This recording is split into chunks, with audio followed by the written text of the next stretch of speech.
Assalamualaikum warahmatullahi wabarakatuh. Selamat pagi Bapak Guru dan teman-teman. Pertama-tama, marilah kita panjatkan puji syukur. Marilah kita panjatkan kepada Allah SWT karena telah memberikan rahmat kesehatan dan keselamatan sehingga kita dapat presentasi di siang hari ini. Adapun topik yang akan kami bahas yaitu materi QIP. Perkenalkan, nama saya Muhammad Delvin Noval yang akan bertugas sebagai moderator di sini. Saya akan membimbing jalannya diskusi ini. Adapun anggota kelompok saya yaitu Titania Serdi. Terdapat di sini bab 1 pendahuluan, bab 2 tujuan, bab 3 pengertian, bab 4 kesimpulan, dan bab 5 penutup. Bab 1 pendahuluan akan dibacakan oleh rekan saya.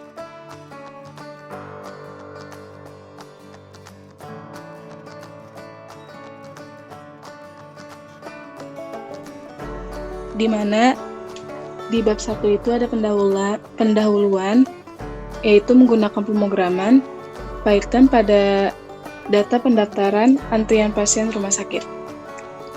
Python termasuk bahasa pemrograman yang mudah untuk dipelajari. Sampai saat ini bahasa pemrograman Python hampir dipakai di segala bidang seperti game, sistem berbasis web, dan bahkan dapat menggunakan mesin pencari sendiri. Jadi, secara umum, bahasa pemrograman ini dipakai dalam pengembangan website, pengembangan software, matematika, dan sistem scripting. Dijelaskan dalam buku Manajemen Pelayanan Kesehatan, Pusat Kesehatan Masyarakat Puskesmas adalah salah satu sarana pelayanan kesehatan yang menjadi andalan atau tolak ukur dari pembangunan kesehatan. Sarana peran serta masyarakat dan pusat pelayanan pertama yang menyeluruh suatu wilayah. Pendaftaran pasien merupakan proses awal terjadinya rekam medis di setiap fasilitas pelayanan kesehatan. Di tempat pendaftaran pasien akan didata identitas pribadi pasien serta keperluan kunjungan ke rumah sakit. Python memungkinkan kita untuk menangani big data dan menjalankan pemrosesan matematika yang kompleks. Salah satunya dengan banyak data nama pasien, jenis kelamin pasien, alamat pasien, dan riwayat penyakit pasien yang ada pada pemrograman pendaftaran antrian pasien di Rumah Sakit IPB University Bogor ini. Saya kembalikan ke moderator. Kemudian di sini bab 2 ada tujuan QW. Tujuan QW ada dua, yaitu yang pertama untuk memenuhi tugas akhir dari mata kuliah struktur data, dan yang kedua, menambah pengetahuan serta wawasan untuk mengenai materi PW. Sebelum itu, PW merupakan koleksi item yang cara penambahan itemnya terjadi pada sebuah ujung yang biasa disebut sebagai ekor atau rel. Dan untuk penghapusannya terjadi pada ujung yang satunya, atau biasa kita beri nama kepala atau head. Jadi konsep dari QW ini menggunakan konsep layaknya FIFO yang merupakan kepanjangan dari first in, first out. Dalam kehidupan sehari-hari, konsep ini biasa dianalogikan sebagai sebuah antrian.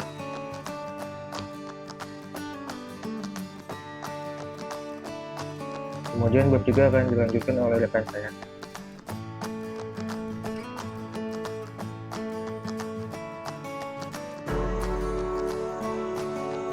Di mana di dalam bab 3 ini ada pengertian fungsi. Yang pertama itu menu dan daftar pilihan. Berfungsi untuk menampilkan tampilan awal dari program yang dibuat. Pada program yang kami buat akan pilihan kategori pasien dan kategori layanan. Untuk yang kedua itu biodata diri pasien. Pada bagian program akan meminta user mengisi format biodata pasien yang lengkap. Ketiga, memilih kategori atau jenis poli. Pada bagian ini, program akan meminta pasien memilih jenis poli yang terdapat di daftar programnya. Untuk yang keempat itu ada nomor antrian. Program akan menampilkan detail alamat rumah sakit, nomor antrian pasien, beserta loket pembayaran dan jenis polinya. Yang terakhir itu ada keluar. Fungsi ini digunakan untuk keluar dari program atau aplikasi ketika sudah digunakan. Saya kembalikan kepada moderator.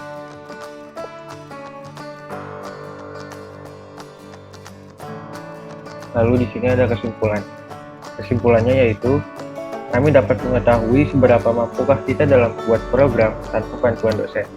Dan dengan tugas akhir ini, kami dapat mengetahui seberapa luasnya ilmu yang didapat selama ini. Kami juga dapat mengetahui fungsi-fungsi apa saja yang digunakan untuk aplikasi atau program kami. Dan jika mengalami kesalahan dalam mengerjakan program tersebut, kami dapat men-troubleshoot atau mencari solusi supaya program kami dapat berjalan dengan lancar.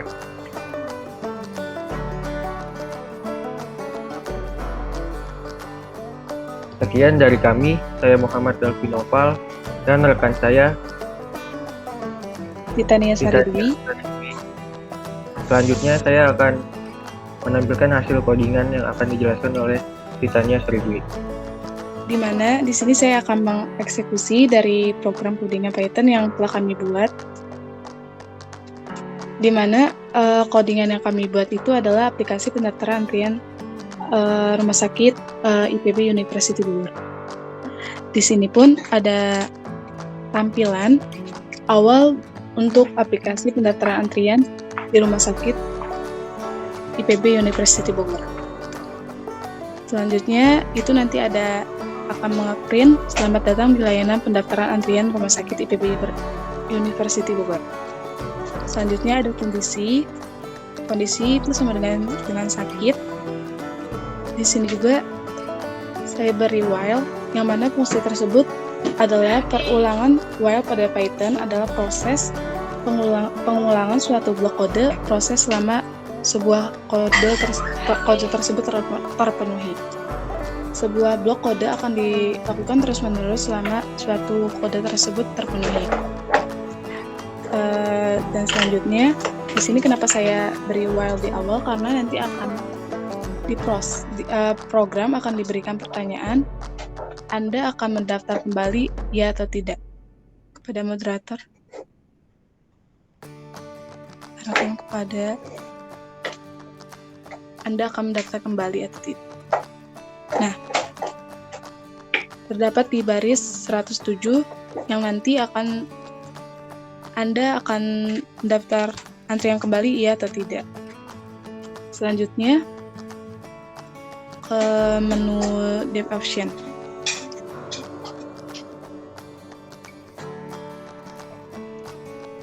Di mana di definisi option ini ada dua kategori. Yang pertama itu ada kategori pasien dan kategori layanan. Di dalam kategori pasien ini terdapat dua jenis pasien baru dan pasien lama.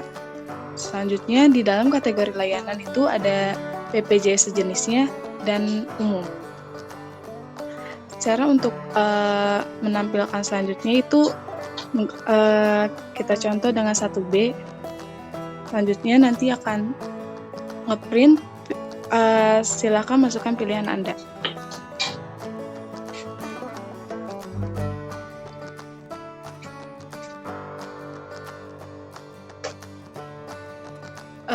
Dan di mana juga program disuruh memilih salah satu dari kategori pasien dan kategori layanan. Dan di sini juga ada str input, yang mana fungsi dari str itu berfungsi untuk mengubah objek menjadi string. Yang mana penjelasannya merupakan sebuah data, informasi atau nilai ataupun yang dikirimkan oleh user kepada komputer. Untuk diproses lebih lanjut, di dalam bahasa pemrograman Python kita bisa membuat sebuah inputan dengan cara memanggil fungsi bawaan Python yang bernama fungsi input. Fungsi input ini menerima buah parameter string yang mana parameter tersebut akan ditampilkan di layar sebelum user memasukkan sebuah data. Setelah dari str input, maka akan diproses ke if pilihan.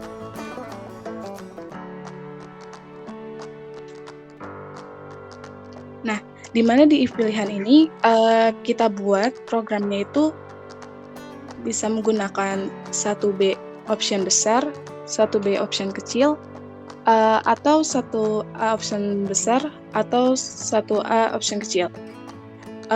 Selanjutnya, bisa kita input juga 2B option besar, 2B option kecil, 2A option besar, atau 2A option kecil. Dan jika kita milih 0, dia akan keluar Dan jika selain 0 dan option yang telah tadi saya sebut, itu dia akan menu tidak tersedia. Tampilannya akan menu tidak tersedia.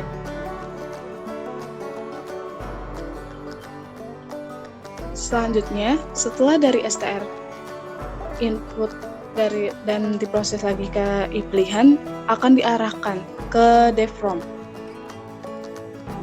yang mana nanti pasien disuruh mengisi daftar diri. Jika pasien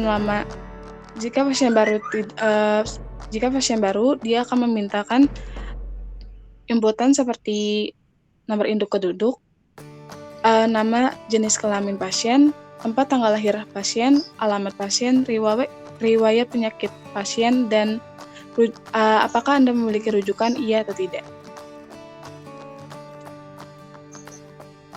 Selanjutnya akan diarahkan ke if menu poli. Nah, di if menu poli ini, jika kita memilih option A, itu dia akan ke poli umum. Jika kita memilih option B, dia akan ke poli anak. Jika kita memilih option C, dia akan mengarahkan ke poli gigi. Jika D, dia akan mengarahkan ke poli jantung. Jika kita memilih option E, dia akan keluar dari program.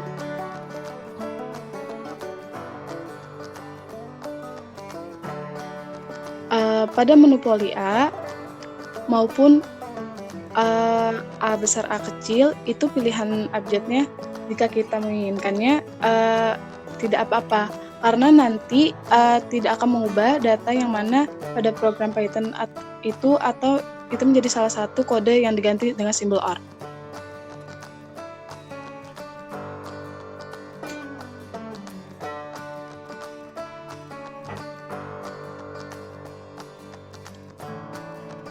Namun, jika nanti pasien memilih selain abjad A, B, C, D, dan E, maka program akan mengeluarkan output menu tidak tersedia.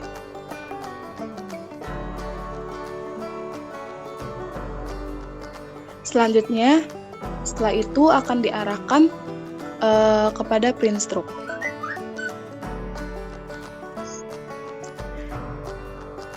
Yang mana ini adalah ending dari aplikasi pendaftaran antrian pasien yang nantinya akan mendapatkan struk pendaftaran antrian pasien.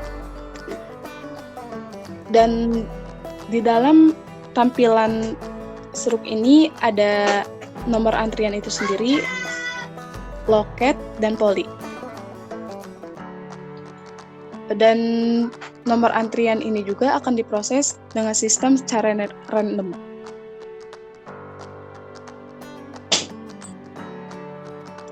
Yang mana arahkan ke import system.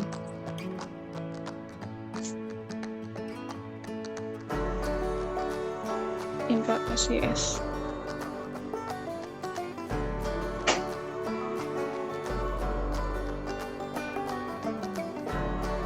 Ada yang di paling bawah pada moderator. Info random.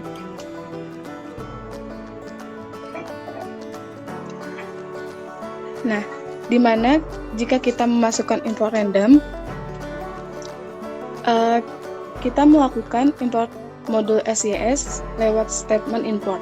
Pada dasarnya ini bisa diterjemahkan sebagai keinginan kita kepada Python bahwa kita ingin menggunakan modul ini. Modul SYS berisi fungsi yang berkaitan dengan interpreter Python dan lingkungannya. Antara lain sistem, saat Python mengeksekusi statement import SYS, dia akan mencari modul SYS. Dalam hal ini, modul tersebut merupakan modul built-in, sehingga Python langsung tahu di mana carinya. Yang mana pada random titik range ini tidak usah dipindahkan pada import random seperti devrom, karena ini sudah diproses otomatis oleh program.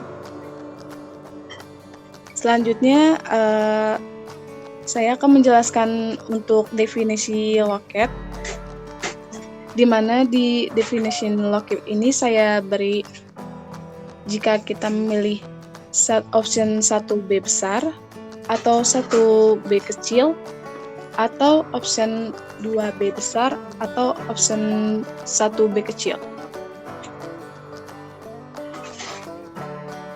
Dan saya juga menginput 1A option besar, 1A option kecil, 2A option besar, 2A option kecil.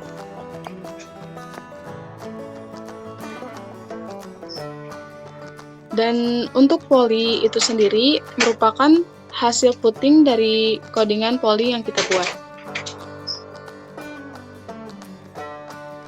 Pada moderator, arahkan ke pasien lama dan pasien baru.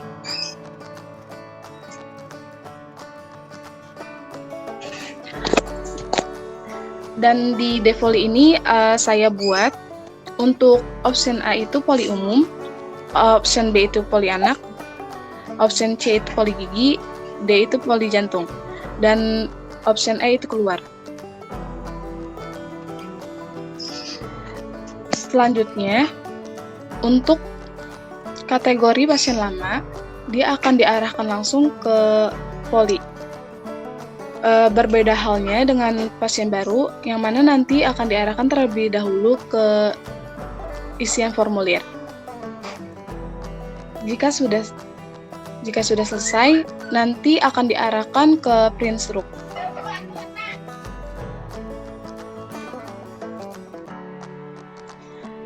Nah, berikut penjelasan dari kode program pendaftaran antrian pasien yang telah kami buat.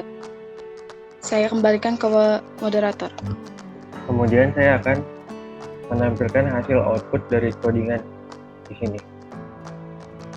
Nah, ini adalah tampilan awal dari aplikasi pendaftaran antrian di Rumah Sakit IPB University Bogor. Terdapat tulisan "Selamat datang di layanan pendaftaran antrian Rumah Sakit IPB University Bogor".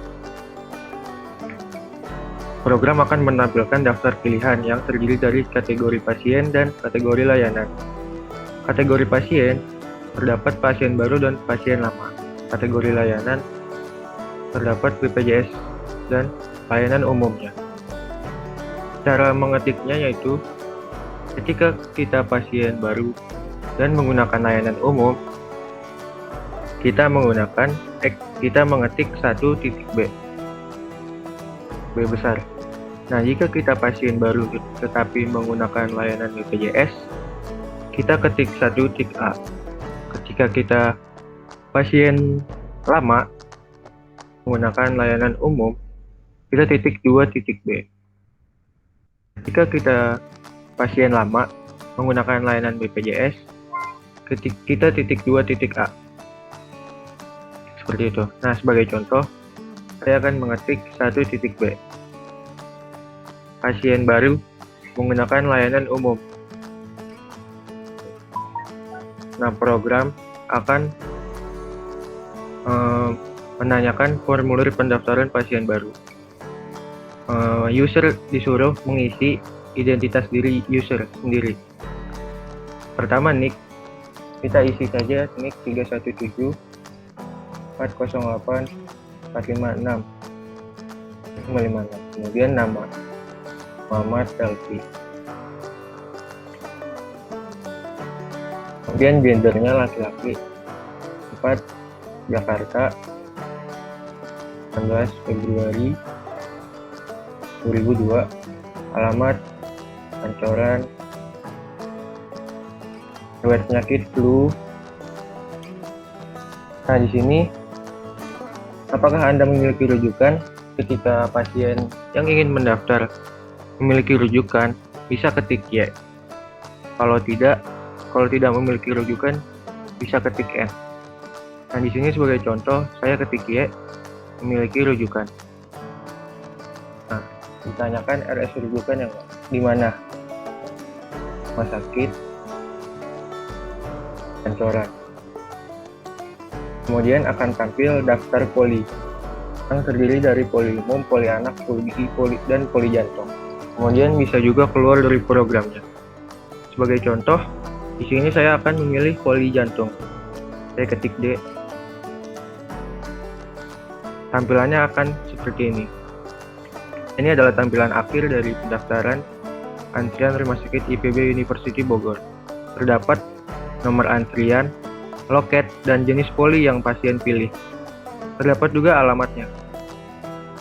Saya akan mencoba mendaftar kembali pasien lama menggunakan layanan BPJS 2.A. Nah, di sini kan sebelumnya saya sudah memilih poli jantung. Sekarang saya di sini ingin mengetes jika kita pilih keluar dari program, tampilannya akan seperti apa. Kita ketik E. Nah, program akan mengeluarkan user seperti ini tampilannya. Kemudian saya akan mencoba lagi sebagai contoh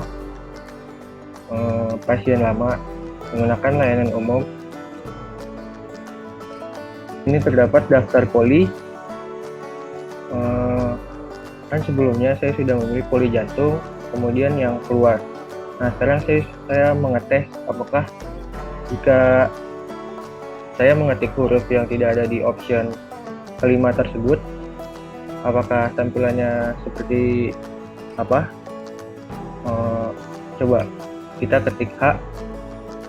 Kan H tidak ada di option tersebut ya. Kita ketik H, maka program akan menampilkan tulisan menu tidak tersedia seperti itu. Kemudian kita pilih poli umum. Nah, tampilannya akan seperti ini: nomor antrian, loket, dan jenis polinya. Anda akan mendaftar antrian kembali? Tidak. Nah, maka akan dikeluarkan oleh program seperti itu. Ini adalah output dari codingan yang ada di sini, yang telah kami buat. Terima kasih atas perhatiannya. Kurang lebihnya mohon maaf. Demikian akhir presentasi kami. Semoga bermanfaat untuk kita semua. Semoga apa yang kami sampaikan barusan adalah awal untuk kita menerjang badai kehidupan. Terima kasih. Sekian dari saya. Saya Muhammad Dalvinoval dan rekan saya Tania Sari Dwi mengucapkan wassalamualaikum warahmatullahi wabarakatuh.